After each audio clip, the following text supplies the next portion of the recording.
What's going on, y'all? So listen. So we are back again for another episode review of Married to Medicine. This is season 6, episode 3, Crabby Ladies. So we start off literally the same night of Toya's and Eugene party, and then you have Scott coming home to Contessa, and we get a little bit more information about what's happening with Contessa's father. She said she is very concerned because he just won't stay up. All right. And what she means by that is he got off the plane and fell asleep for 4 hours in the airport. That's what happened. And then when she went and picked him up, that's why she didn't was able to get him when she was supposed to, because 9 out of 10, she didn't even know that he was in the airport that long. And so when she get him and he gets in the car, he falls right back to sleep. And it must have been like a deep sleep too at that. And so she's concerned that, he's supposed to have Crohn's disease, which is an autoimmune disease. And, Dr. Scott was like, that makes you anemic. And I know somebody who's anemic. I'm slightly anemic myself, and it kind of make you tired just a little bit, depending on the severity of the anemia that you have, because you're losing a lot of energy and blood and stuff like that, or you don't have that much iron in your blood and shit like that. But for you to just fall asleep like that, it's just something else is going on. And Contessa is concerned and she's worried about her father, which I would be too. Okay, when that happened, Dr. Scott was just trying to give her a little bit of encouragement. But then also he said, yo stuff probably wasn't as more dramatic as what was going on at Toya's party. Okay, and I'm so glad that in the comments that I looked at last week, just about everybody agreed that what Toya did was absolutely 100% tacky and wrong, okay? And when Dr. Scott told Contessa some more about what happened and how she was reacting and acting to it and how she was putting it on blast and everything else, I was 100% on Contessa's side. Now, y'all can be in your feelings about her, judging about this stuff with them throwing parties or whatever, but some of us had said the same thing. And I had already said when she had that in the black party, you just got out of that, so you just spending all this money on a party.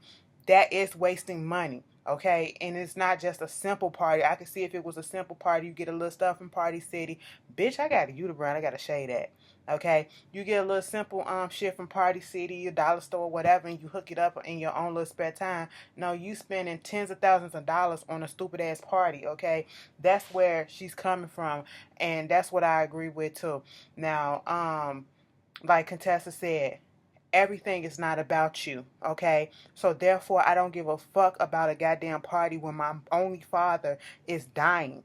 Obviously, something else is going wrong, and I'm trying to figure out what that is. And you want me to care about a freaking party? I sent my husband there as a representative of our family, okay? Now, had nobody else been there, then you can be upset that we didn't say nothing. But still, again, you can't be that upset because the reasoning is something of higher importance than your fucking party, okay?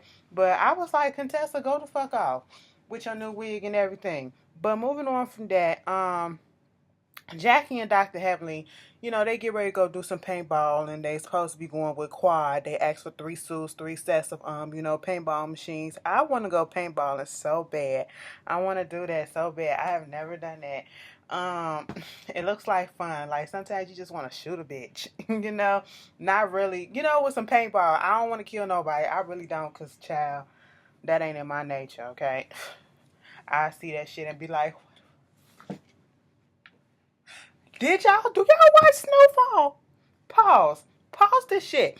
Do y'all watch Snowfall on FX on Thursday nights? Baby Franklin. Oh my God. And Kevin.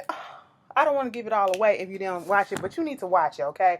You need to watch it. My God, I did not expect that shit to happen. I was sitting at that like, God damn. Shit travels, okay? Shoot a motherfucker in the leg and that shit and travel and hit an art. Oh, we're not gonna do this. We're not gonna do this. But anyway, they was talking about whether or not they spoke to Quad, and how Quad hasn't really been around, and if they think that she's gonna show up, and if a lot of the stuff that she's been doing, is it for her own sanity or whatever, or is it that she's really just trying to uh step away from the group, and she's telling them other girls at Sister Circle, what's going on. And it seems more so like she's just telling everybody at Sister Circle what's going on. She got a better connection with them right now because, according to Quiet, she feels like they're judgment free for right now because they really don't know you enough to be asking all these intimate questions or whatever.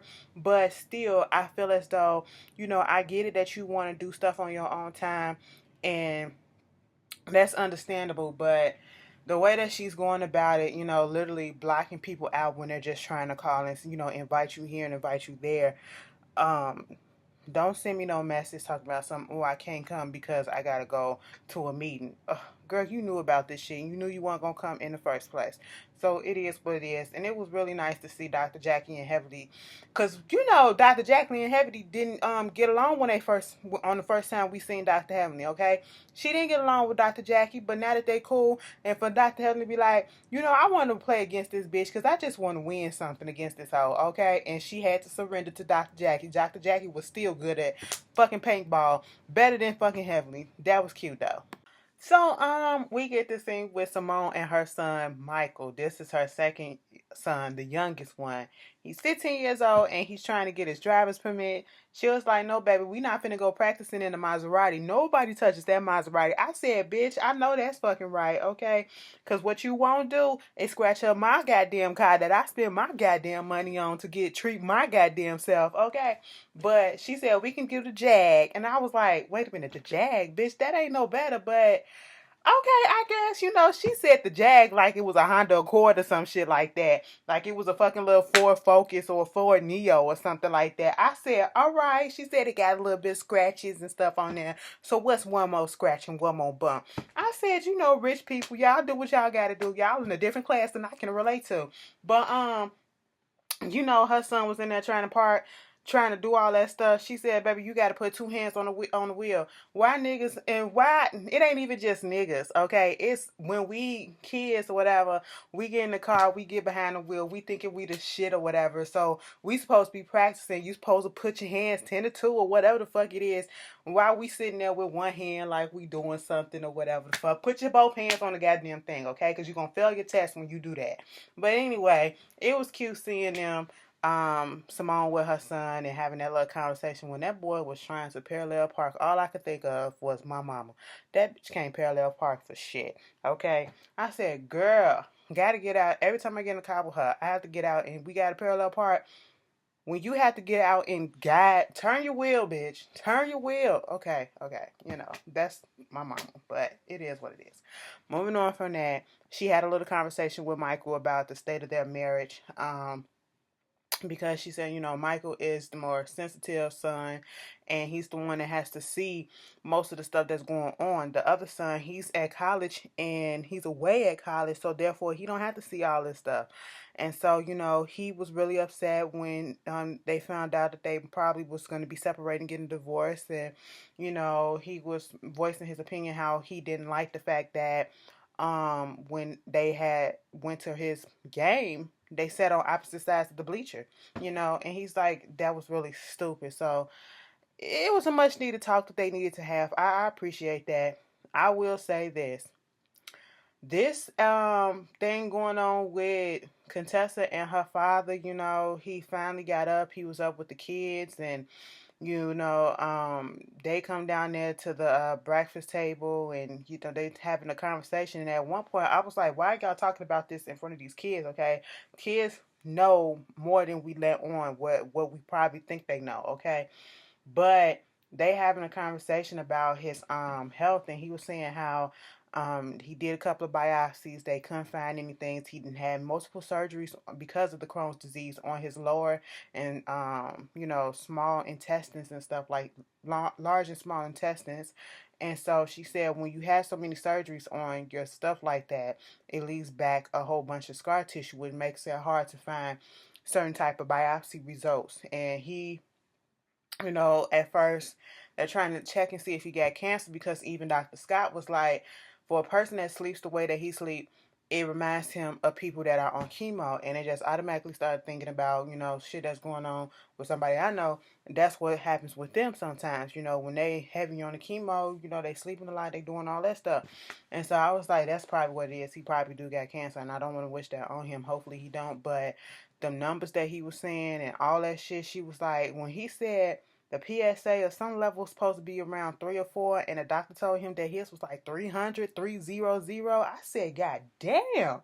And he said he ain't taking no treatment until they find out exactly what's wrong with him. And so that's what really got contested, in her feelings. I said, take them kids out of here. Get my kids out of here. Okay, get them kids out of here. They don't need to be hearing this, getting all sad and shit. Because, bitch, I'm over here about to bawl out like...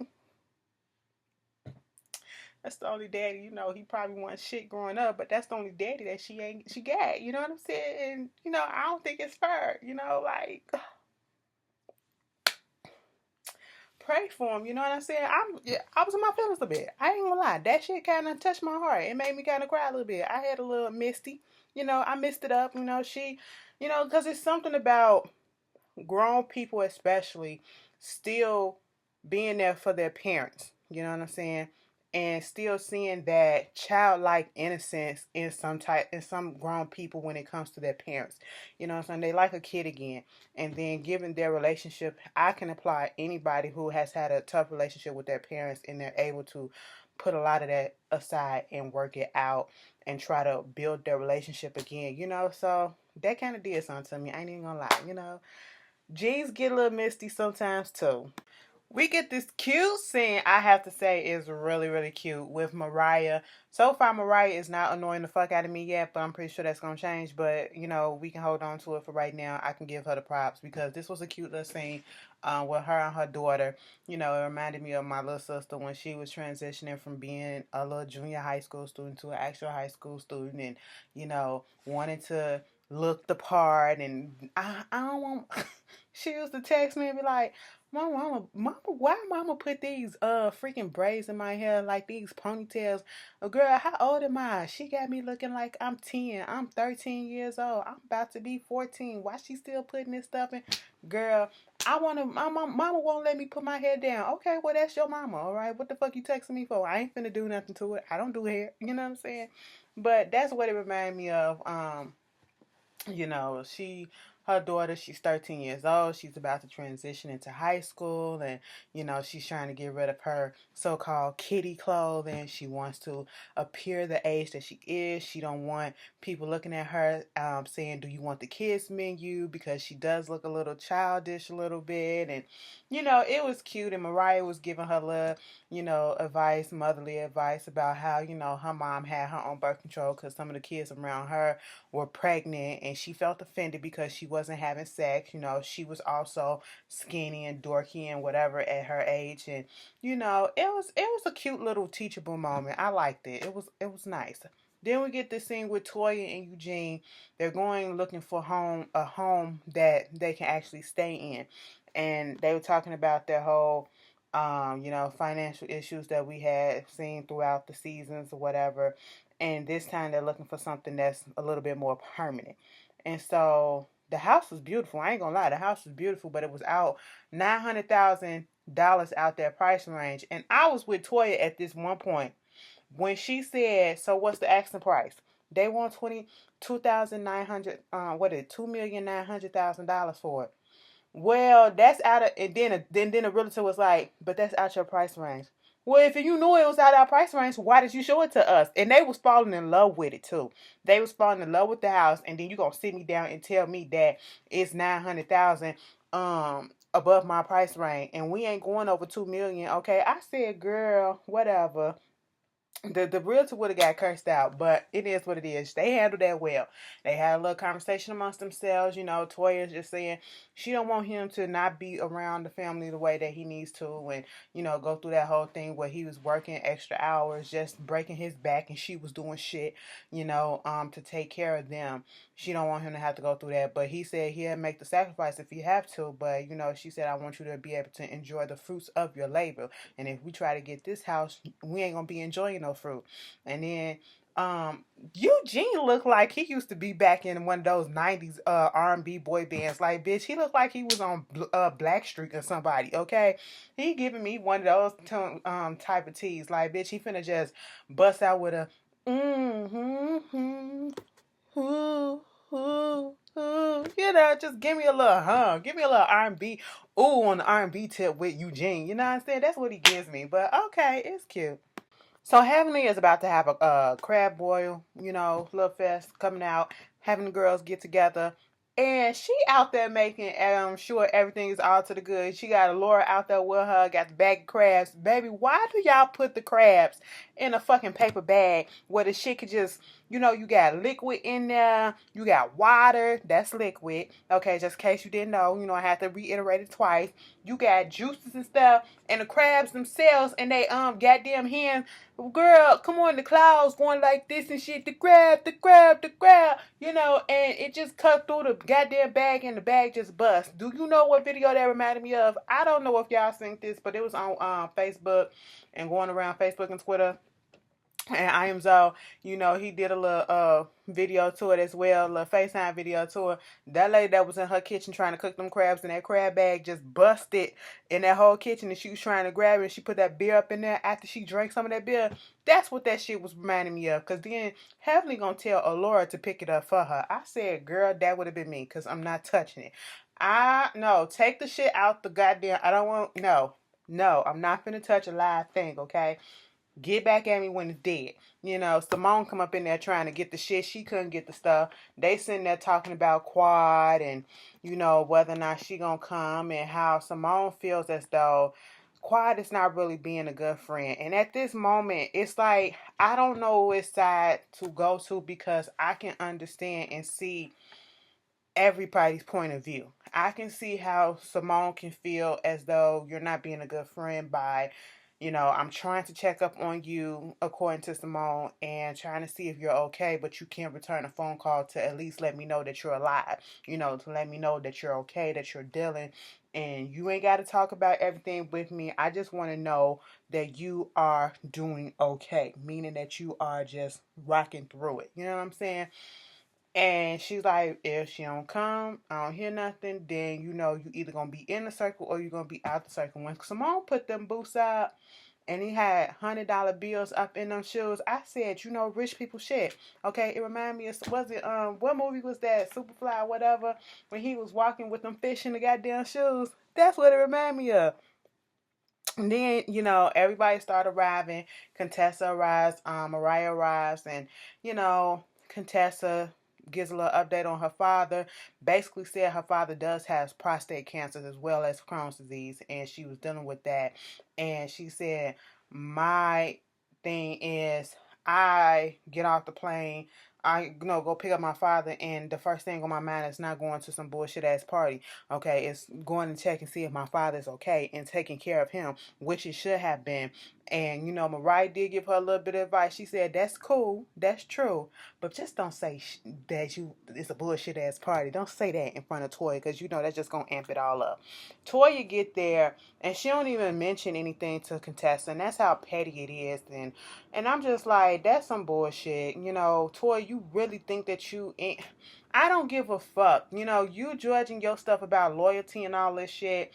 And Mariah in the confessional talking about son. I mean, all she really wanted is that you could have said, hey, I'm not going to be able to make it. She could have, but she also sent her husband there, and her husband said in multiple times what was going on and that she wasn't going to be able to make it. So therefore, that should have sufficed. But no, you want somebody to kiss your ass just because you threw a party because you don't do shit else, okay? So your whole life is about these parties and these engagements and shit like that. Everybody don't work that way, Toya, so get the fuck over it. Grow the fuck up, okay? Your kid's going to be spoiled as hell. That's why. And they going to get it from your ass because they going to act like the way that you act when you can't get your fucking way. Talking about son, I ain't got no energy and no time to get to her. I don't even have time to be fake. Bitch, you being fake now. Fuck out of here. And well, who shows up? Miss Quad. Hey y'all, how y'all doing? How you? And you? Okay, we good. How you been? I said, well, bitch, how the fuck you been? Because we ain't seen your ass with the girls. Once again, I'm conflicted. Once again, I can see where everyone is coming from, but I'm leaning more so on the reasoning where Contessa is leaning, because yes, we know Quiet can be up in other people's business, and Quiet can talk shit, and Quiet the type of bitch that can do that shit out but can't take it. But at the end of the day, because of the way that I am and the way that my character is set up, if I know that my friend is going through something, the only thing that I'm gonna do, and especially if I know how my friend is, that test, and that goes to show how deep the relationship is and how, good your relationship is with your friend, because you know them and you know how they react to certain things.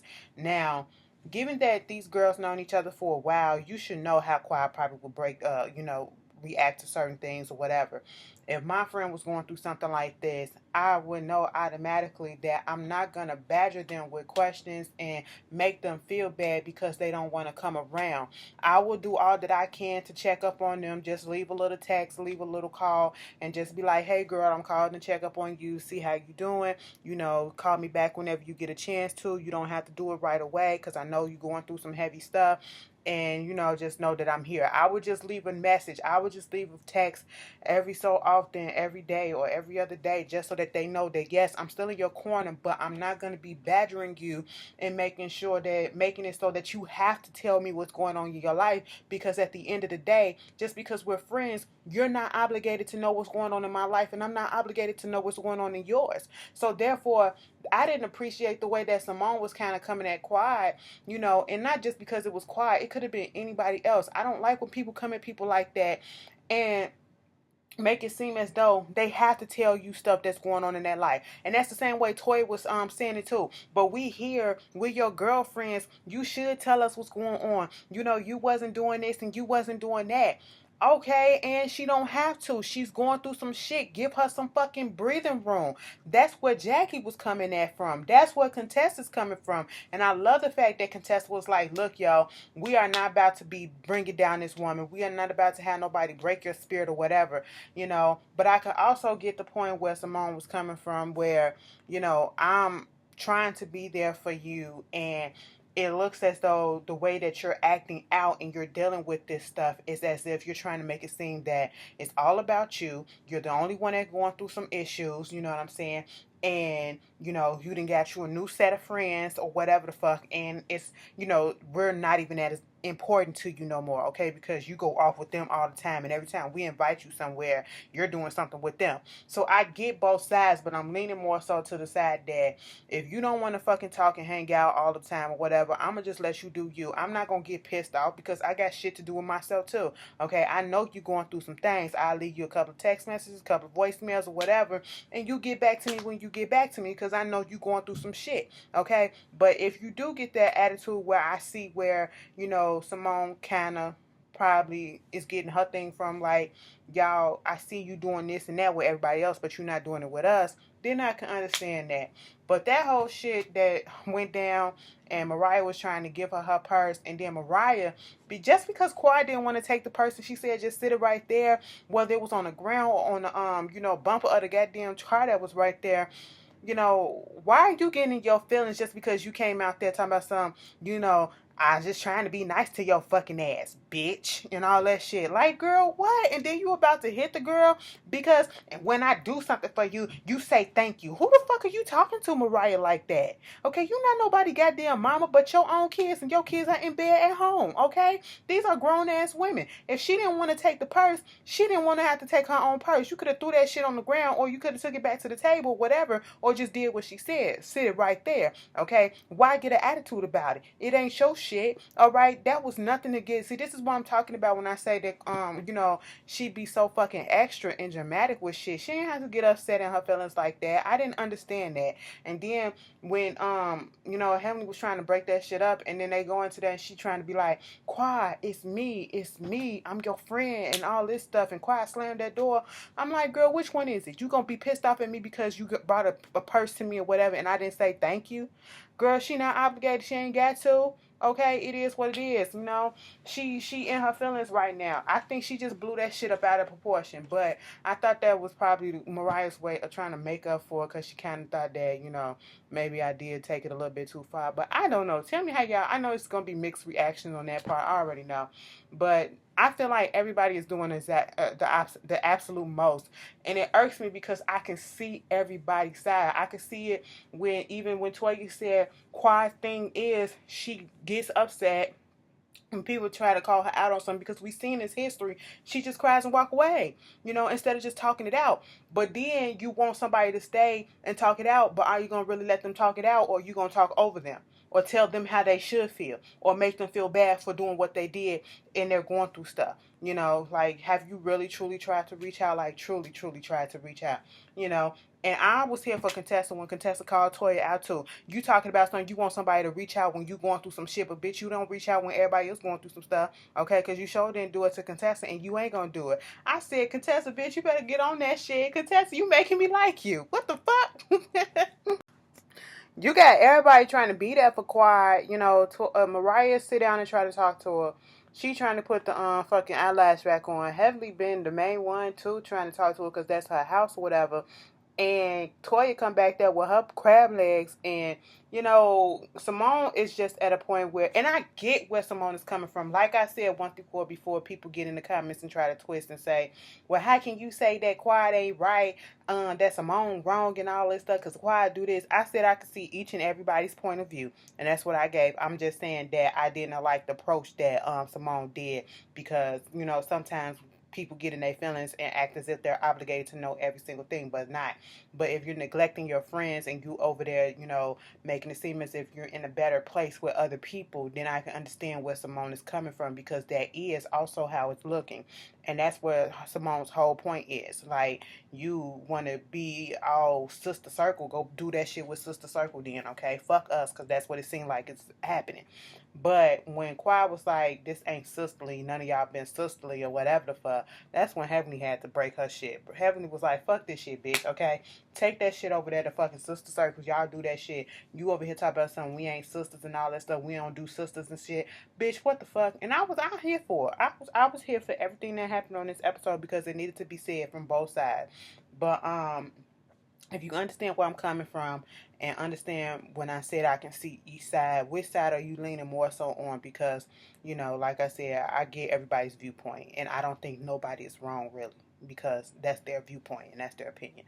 But y'all tell me how y'all feel, and I will see you guys later for Insecure. Peace.